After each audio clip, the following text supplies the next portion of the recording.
Winnie the Pooh by A. Milne. Read by Barbara Rosenblat. Directed by George Czar.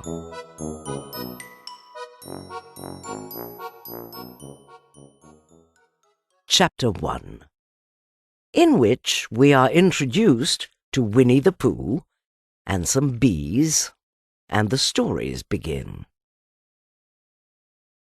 Here is Edward Bear, coming downstairs now, bump, bump, bump, on the back of his head, behind Christopher Robin. It is, as far as he knows, the only way of coming downstairs, but sometimes he feels that there really is another way, if only he could stop bumping for a moment and think of it. And then he feels that perhaps there isn't. Anyhow, here he is at the bottom, and ready to be introduced to you, Winnie the Pooh. When I first heard his name, I said, just as you were going to say, but I thought he was a boy. So did I, said Christopher Robin. Then you can't call him Winnie. I don't. But you said, he's Winnie the Pooh.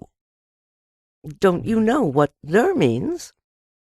Ah, yes, now I do, I said quickly, and I hope you do too, because it is all the explanation you are going to get.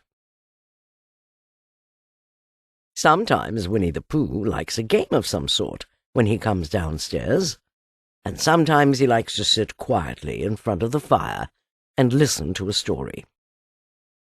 This evening— "What about a story?" said Christopher Robin. "What about a story?" I said. "Could you very sweetly tell Winnie the Pooh one?" "I suppose I could," I said. "What sort of stories does he like?"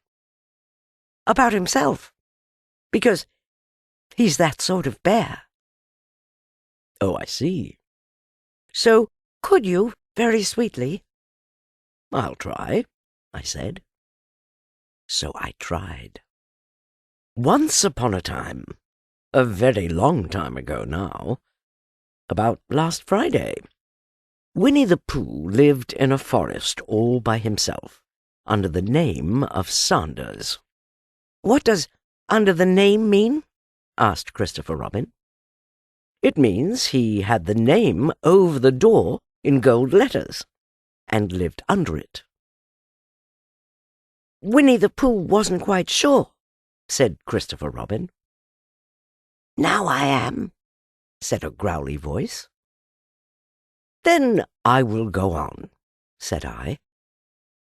One day, when he was out walking, he came to an open place in the middle of the forest, and in the middle of this place was a large oak tree, and from the top of the tree there came a loud buzzing noise.